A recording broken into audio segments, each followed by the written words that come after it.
E aí, gente, beleza? Como é que vocês estão? Neste vídeo eu vim falar sobre um dos melhores livros de 2022. E sim, eu sei que ainda estamos em fevereiro, mas vai precisar ser um livro extraordinário para desbancar Piranesi do primeiro lugar no meu pódio do meu coração. Gente, este livro aqui é espetacular. Eu falei em algum vídeo que eu tinha a total intenção de ler primeiro Jonathan Strange e Mr. Norrell, que também é da Susanna Clarke, mas a minha decisão se foi, assim, um passe de mágica. Primeiro porque, olha só quão linda é esta capa. Ela é toda brilhosinha, tem este fauno tocando essa flautinha. É um livro lindo, é fisicamente lindo, mas dentro a beleza física dele nem se compara com a beleza interior, a beleza das sensibilidades. Este livro aqui é perfeito.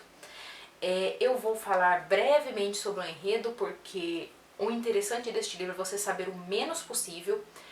E eu vou falar brevemente, portanto, e daí depois eu vou entrar aí em alguns pontos que me chamaram a atenção, que me fizeram pensar, coisas que saltaram aí a minha interpretação. Porém, eu não vou dar grandes... Na verdade, eu não vou falar quase nada do enredo, apenas o básico mesmo, para que a leitura de vocês não seja prejudicada. Piranesi, portanto, vai falar desta criatura, deste indivíduo, deste ser humano, que vive nesta casa. E esta casa, nós sabemos que é uma casa de arquitetura peculiar. Ela tem 3 andares, sendo que o primeiro andar é onde ficam as nuvens e o lugar onde vai aí prover uma certa quantidade de chuva que vai se transformar em água para que o nosso personagem possa se hidratar.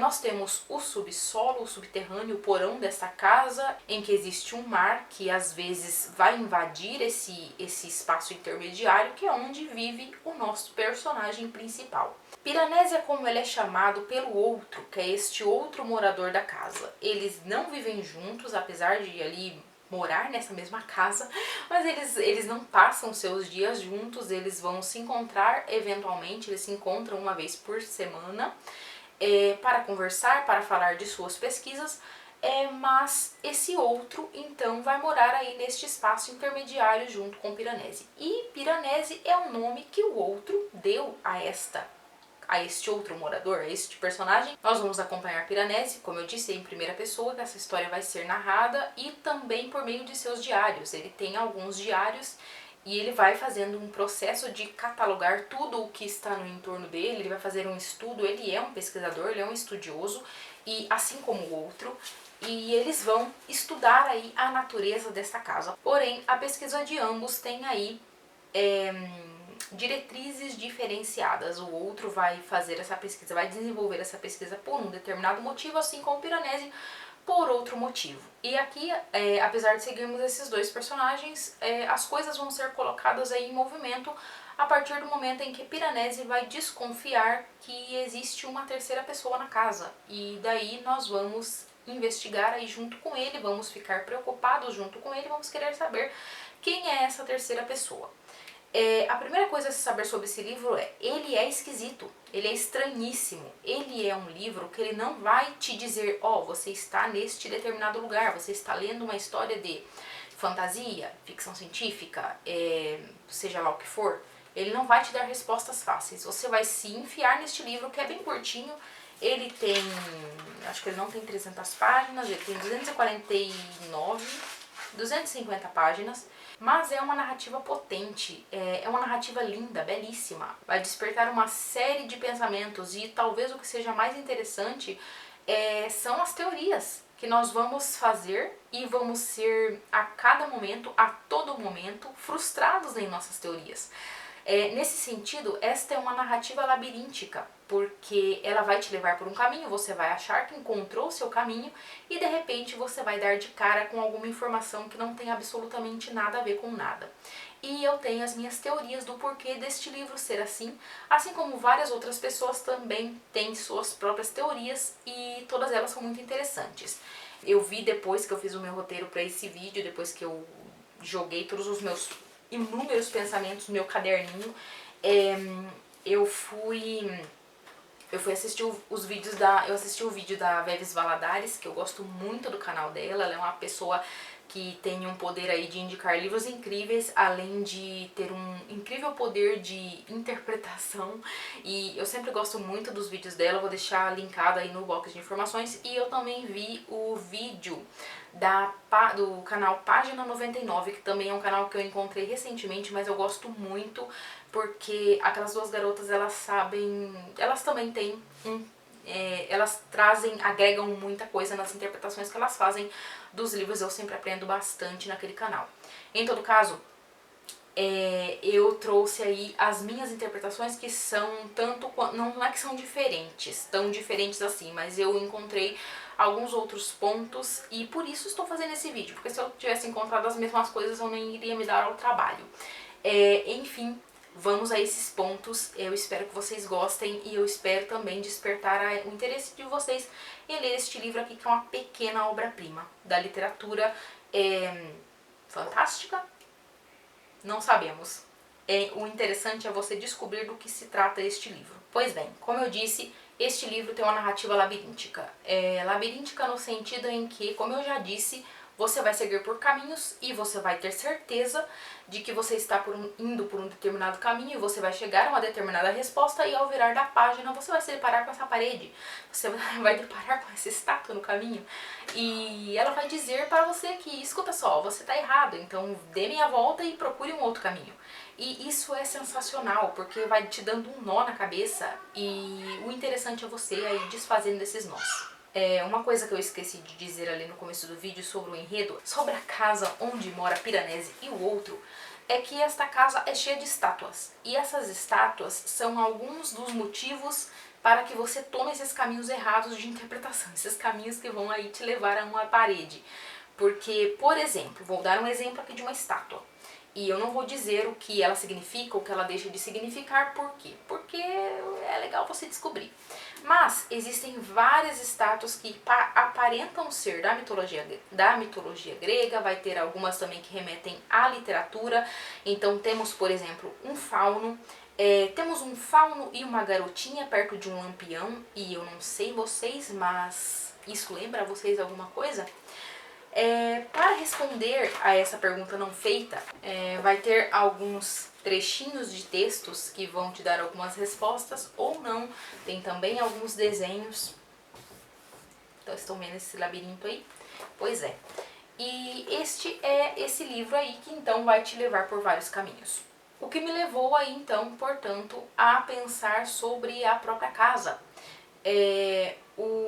Esse livro faz a gente pensar sobre uma série de coisas, né, nessa tentativa desesperada que a gente faz de compreender o que a gente está lendo, porque é inevitável. Nós vivemos num mundo em que nós somos obcecados por hiperlinks, nós somos obcecados por relações de um texto com outro, somos obcecados por textos de apoio, somos obcecados por paratextos, né, no caso, os textos de apoio, esses paratextos que vão dar outras informações pra gente que não aquelas que estão contidas na obra. Então, nós somos um tanto quanto obcecados quando a gente lê. Eu não sei vocês, mas eu tenho sentido um aumento gradual na ansiedade de saber sempre mais, e eu não sei se isso é uma coisa boa.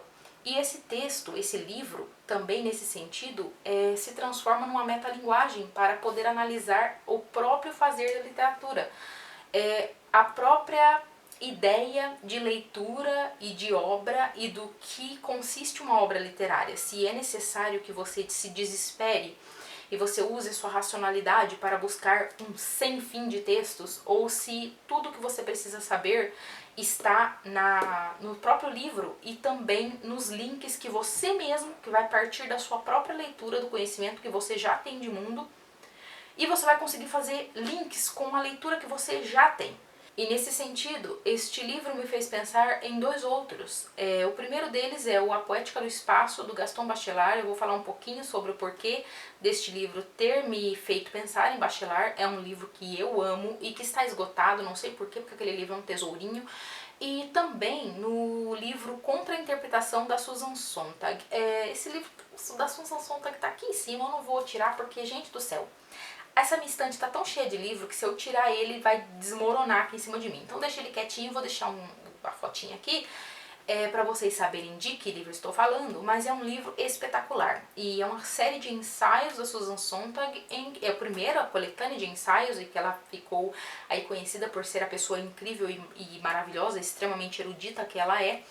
E vai falar, em específico, o ensaio contra a interpretação vai falar sobre os malefícios, aqui com muitas aspas, por favor, dessa superinterpretação. No caso, desse hiperlink desesperado que a gente faz com outros textos, utilizando muito mais a nossa racionalidade ao invés da nossa imaginação na interpretação das coisas. Ou seja, ela vai utilizar, na verdade, o conceito de sentir, né? Ela vai utilizar a ideia de sentimento. Nós não sentimos mais as obras, nós antes procuramos um significado que está além de nós, além da própria obra. Nós procuramos, por exemplo, isso é muito comum em obras contemporâneas, que o significado desta obra já está nela. Ela não vai despertar o significado. Mas isso daí já é um assunto espinhosíssimo que eu não sei se eu tenho capacidade de ficar falando sobre ele.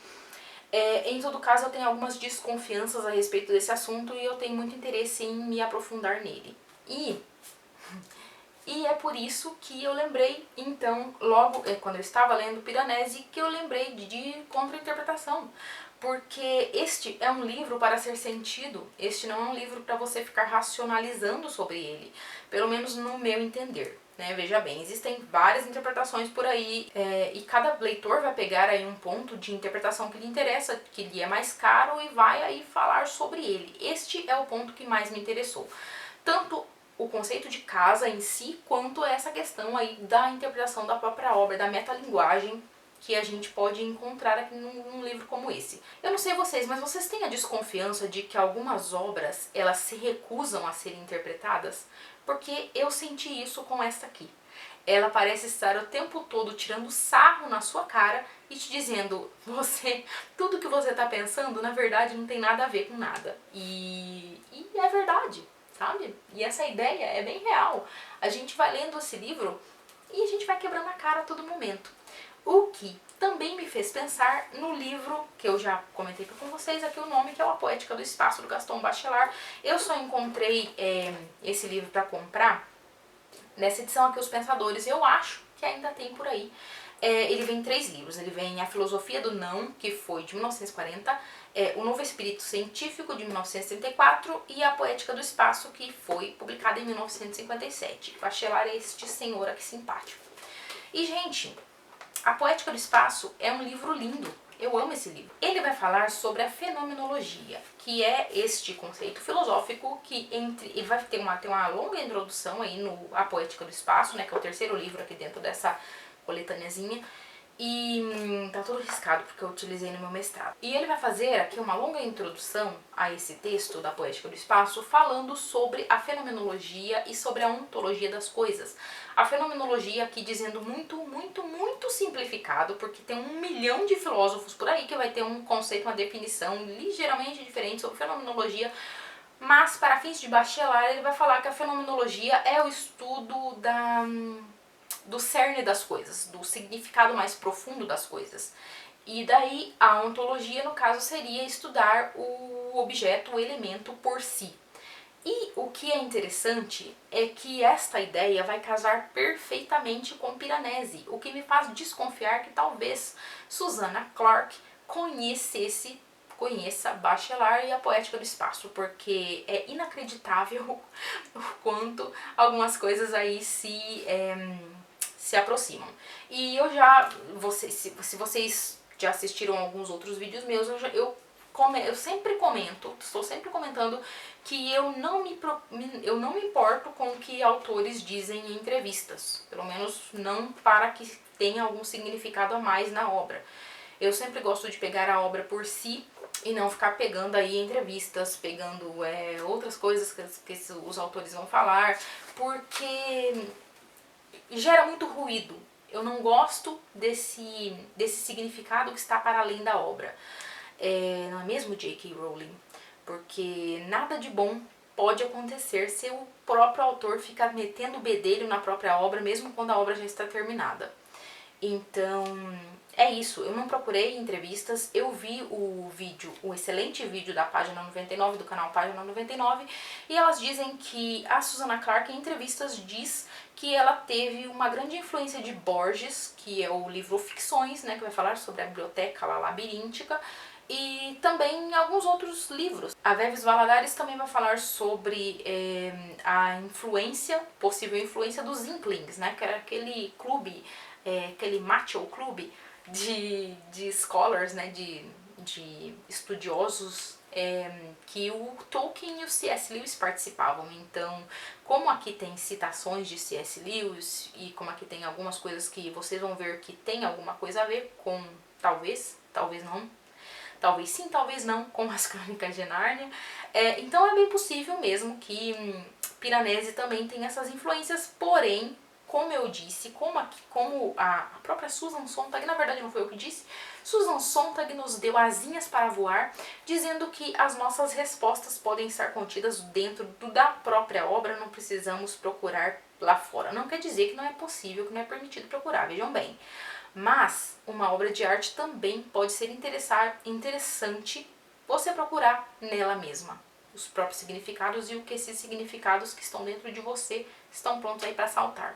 Mas, como eu estava dizendo, a Poética do Espaço, do Gaston Bachelard, ele vai estudar aí a fenomenologia, ele vai aplicar a fenomenologia ao estudo da casa, do ambiente em que nós moramos. E ele vai, sobretudo, falar sobre os afetos que a casa promove, que a casa promove. Ele não vai falar sobre sentimentos ruins. Aqui em Poética do Espaço, e é por isso também que este livro é tão lindo, tão maravilhoso, ele vai falar sobre os sentimentos afetivos, que a casa, que é essa nossa carapaça, o lugar onde nós nos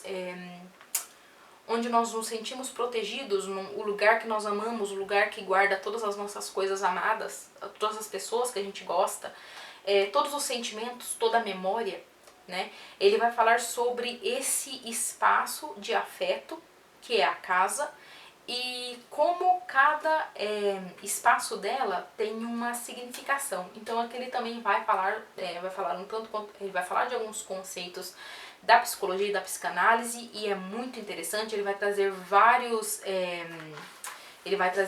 espaços aí para serem interpretados. Ele vai falar sobre o sótão, ele vai falar sobre o porão, vai falar sobre os quartos, sobre o ninho, que ele chama de ninho. Então este é um livro enriquecedor aí para você linkar com a sua leitura. Ou melhor, é um livro que eu linkei com a minha leitura. E você provavelmente, ao ler o Piranesi, vai aí linkar a sua leitura com outras coisas que você vai se lembrar também. E esta é a ideia essencial que eu peguei aí, tanto de contra-interpretação da Susan Sontag, quanto da Poética do Espaço do Bachelard. Porque ambos vão dizer que é preciso mais emoção, mais imaginação, mais sentimento quando interpretamos uma obra de arte. Porque nem tudo, a nossa racionalidade não vai dar conta de tudo. Nem toda a toda poderosa internet vai dar conta do que é este livro.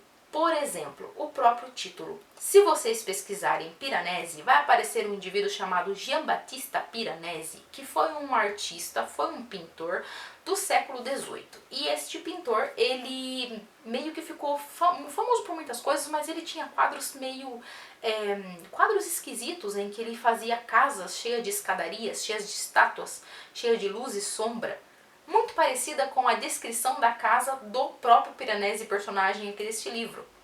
E quando o outro chama essa criatura, esse indivíduo de Piranesi, o próprio Piranesi, o personagem, vai dizer que ele não se lembra. Ele nem sempre se chamou Piranesi, ele não se lembra do próprio nome dele, mas ele sabe que originalmente o nome dele não era Piranesi. Ou seja, mesmo que você se utilize da toda poderosa internet para pesquisar sobre o que de achos é esse livro, porque eu fiz isso, vejam só. No começo eu pensei, o que significa Piranesi? Qual será que é essa interpretação? Meu Deus, será que é alguém importante? E de fato é alguém importante. Mas a importância para a história é mais um daquelas coisas do labirinto, é mais um daqueles negócios que o labirinto vai te levar ali e você vai dar de cara com a porta na sua cara. Você vai dar de cara com a porta na sua cara. Ai, que beleza de frase. E, gente, esse é um daqueles livros que, a meu ver, se recusam a ser interpretados racionalmente. É um livro para você sentir. É um livro lindo, ele possui afeto e o final dele não é nada do que eu tava esperando. Nada mesmo. Eu tava esperando outras coisas. E eu imagino que vocês também. Se vocês leram, se vocês vão ler, por favor, se vocês leram e se vocês quiserem comentar, por favor, comentem. Mas deixem aí um aviso de spoilers para que algum desavisado não vá ler e aí perder a graça do livro. Eu não tenho tanto problema com spoiler, mas eu acho que essa é uma daquelas obras que eu venho lendo com bastante frequência que se beneficiam de você saber o menos possível. Então, eu vou parar por aqui. Eu escrevi muitas coisas sobre Piranesi, porque eu tenho aí esse costume de escrever muito sobre os livros que eu leio e para que eu possa daí depois organizar os meus pensamentos, mas mesmo antes de ter esse canal eu já costumava escrever, então agora eu sou só um pouco mais organizada, porque antes eu saía escrevendo em um monte de papel e largando pela casa, daí eu ia encontrando, quando eu ia limpar a casa, eu ia encontrando um monte de papel com teorias, né? Olha que gracinha. Ai, gente, eu amei este livro. Eu amei o objeto livro. Eu achei linda essa capa. Eu achei perfeita. E isso aqui é um tesouro. Eu indico com força pra vocês. Ele não está caro, não costuma estar caro. Ele foi lançado no final de 2021 no Brasil, se não me engano. E aqui está. Fica essa indicação desse livro adorável para vocês, esse livro que vai trazer muitos questionamentos, vai trazer muitas dúvidas, mas se enfiem nessa história, sem medo, sabe? E façam suas teorias, é bem legal quebrar a cara com Piranesi. E depois venham me contaram, então me contem aí o que vocês acharam deste livro. Se vocês gostaram deste vídeo, por favor, deixem uma curtida, compartilhem, e se inscrevam nesse canal. E é isso aí, voltem para os próximos. Vamos continuar conversando sobre literatura. Muito obrigada pela presença de vocês e até o próximo vídeo. Tchau, tchau.